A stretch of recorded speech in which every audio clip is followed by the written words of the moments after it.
આવેલ Bhestan railway station પર સુરક્ષા વ્યવસ્થાને ચોંકાવનારી ઘટના સામે આવી છે। વિરારથી સુરત આવતી એક ટ્રેનમાંથી વિદેશી દારૂની 530 બોટલ મળી આવી છે, જેનું માર્કેટ મૂલ્ય આશરે 37,530 જેટલું થાય છે। આ કાર્યવાહી સુરત જીઆરપીએફ અને આરપીએફની ટીમ દ્વારા હાથ ધરવામાં આવી હતી। દારૂ ભરેલી બેગ મળતા જ આરોપી જગ્યાએથી ફરાર થઈ ગયો। પોલીસે દારૂ અને બેગ કબજે કરી વધુ તપાસ હાથ ધરી છે। શહેરની રેલવે સુરક્ષા વ્યવસ્થાને વધુ એક વખત પડકાર આપતી ઘટના સામે આવી છે। સુરત રેલવે સ્ટેશનની હદમાં આવેલ ભેસ્તાન રેલવે સ્ટેશન પર જીઆરપીએફ ગવર્મેન્ટ રેલવે પોલીસ ફોર્સ દ્વારા હાથ ધરવામાં આવેલી તપાસ દરમિયાન વિરારથી સુરત તરફ આવતી પેસેન્જર ટ્રેનમાંથી વિદેશી દારૂની 530 બોટલ મળી આવી છે। આ દારૂની બજાર કિંમત લગભગ 37,530 રૂપિયા જેટલી આંકવામાં આવી રહી છે। સમગ્ર મુદ્દામાલ કબજે કરવામાં આવ્યો છે અને ઘટનાની તાત્કાલિક તપાસ શરૂ કરવામાં આવી છે। મળતી માહિતી મુજબ જીઆરપીએફ અધિકારીઓને શંકાસ્પદ બેગ દેખાતા તપાસ હાથ ધરવામાં આવી હતી। બેગ ખોલતા તેમાં વિદેશી બ્રાન્ડના દારૂની અનેક બોટલો મળી આવી। બેગ માલિક ઘટના સ્થળેથી પહેલાથી જ ફરાર થઈ ગયો હોય તેવું મનાય છે, જેને શોધવા માટે સીસીટીવી ફૂટેજ અને ટ્રેનમાં મુસાફરી કરનારા લોકોની પૂછપરછ શરૂ કરવામાં આવી છે। આ બનાવથી રેલવેમાં ચાલતી સાર્વજનિક સુરક્ષા વ્યવસ્થા પર ગંભીર સવાલો ઊભા થયા છે। વિશેષ કરીને જીઆરપીએફ અને આરપીએફની કામગીરી પર લોકો શંકાની નજરે જોવા લાગ્યા છે। ટ્રેનમાં દારૂ ઘુસાડવામાં આવ્યો હોવા છતાં તે નિયમિત ચેકિંગમાંથી કેવી રીતે બચી ગયો, એ સૌથી મોટો પ્રશ્ન છે।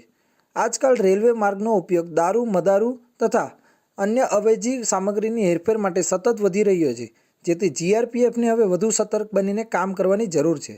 પોલીસ દ્વારા શંકાસ્પદ તત્વોની શોધખોળ શરૂ કરવામાં આવી છે। આ ઘટના પછી રેલવે વિભાગે સમગ્ર સ્ટેશન વિસ્તાર અને ટ્રેનોમાં સુરક્ષા વ્યવસ્થાને વધુ મજબૂત કરવાની તૈયારી દર્શાવી છે।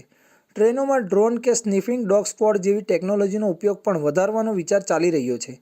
ટ્રેનો દ્વારા આવા મોટા પ્રમાણમાં દારૂની હેરફેર થતાં જીઆરપીએફ અને આરપીએફની કામગીરી સામે ગંભીર સવાલો ઉઠી રહ્યા છે। યાત્રિકો માટે સુરક્ષા ધરાવતી ટ્રેનમાં દારૂ કે અન્ય ગેરકાયદેસર વસ્તુઓની હેરફેર થવી ચિંતાજનક છે। હવે જોવું રહ્યું કે સુરક્ષા એજન્સીઓ ભવિષ્યમાં આવી હેરફેર અટકાવવા માટે કેટલું ગંભીર બને છે અને શંકાસ્પદ તત્વોને પકડવા માટે શું પગલાં લેવામાં આવે છે।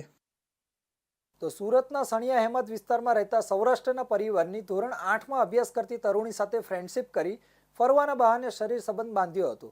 કારમાં આઉટર રિંગ રોડ પર લઈ જઈ 2 થી 3 વખત શરીર સંબંધ બાંધી 3 માસની ગર્ભવતી બનાવી દીધી હતી।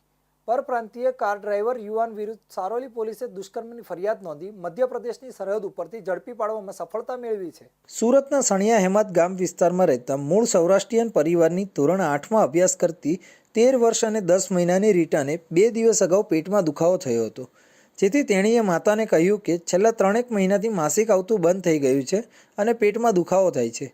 વાત સાંભળીને પુત્રીને માતા સ્મીમેર હોસ્પિટલમાં લઈ ગઈ હતી, જ્યાં ચેકઅપ દરમિયાન ડૉક્ટરે તેણીને 3 મહિનાનો ગર્ભ હોવાનું જણાવતા માતા ચોંકી ગઈ હતી। રીટાને ઘરે લઈ ગયા બાદ તેની પૂછપરછ કરતાં જણાવ્યું હતું કે નવેમ્બર 2024માં ધનતેરસના દિવસના 2 દિવસ અગાઉ હું પપ્પાની ચા નાસ્તાની દુકાને ગઈ હતી, ત્યારે ઘર નજીક એક યુવાને ઇશારો કરી મને તેની પાસે બોલાવી અને મારું નામ પૂછ્યું હતું। ત્યારબાદ તેનું નામ પૂછતા રાઘવેન્દ્ર સિંહ ઉર્ફે નીતિન વીરસિંહ ભદૌરિયા હોવાનું અને ફ્રેન્ડશિપ કરવી છે એવું પૂછતા મેં હા કહ્યું હતું। બાદમાં મોબાઈલ નંબરની આપ-લે કરી હતી। ત્યારબાદ અમે બંને નિયમિત રીતે વાત કરતા હતા અને ધનતેરસના દિવસે સાંજે મને શુભમ ઇન્ડસ્ટ્રીઝની પાછળ મળવા બોલાવી હતી, જ્યાંથી વાત કરવાના બહાને કારમાં બેસાડીને આઉટર રિંગ રોડ પર અવાવરૂ જગ્યાએ લઈ જઈ શારીરિક અડપલાની સાથે શરીર સંબંધ બાંધ્યા હતા। આ રીતે 2 થી 3 વખત મળવાના બહાને બોલાવી કારમાં બેસાડી અવાવરૂ જગ્યાએ લઈ જઈ સંબંધ બાંધ્યા હતા। એકવાર દુષ્કર્મ કર્યા બાદ 3 મહિના પહેલાં ફરી આ રીતે કારમાં ફરવા લઈ જઈ દુષ્કર્મ કર્યું હતું। ભાંડો ફૂટી જતાં જ રાઘવેન્દ્ર ઉર્ફે નીતિન વીરસિંહ ભદૌરિયા વતન મધ્યપ્રદેશ ભાગી ગયો હતો, જેથી સારોલી પોલીસની ટીમ મધ્યપ્રદેશ પહોંચી હતી। દરમિયાન પોલીસે મધ્યપ્રદેશની સરહદ ઉપરથી રાઘવેન્દ્ર સિંહ ઉર્ફે નીતિન વીરસિંહ ભદૌરિયાને પકડી પાડ્યો હતો। ફિલ્મ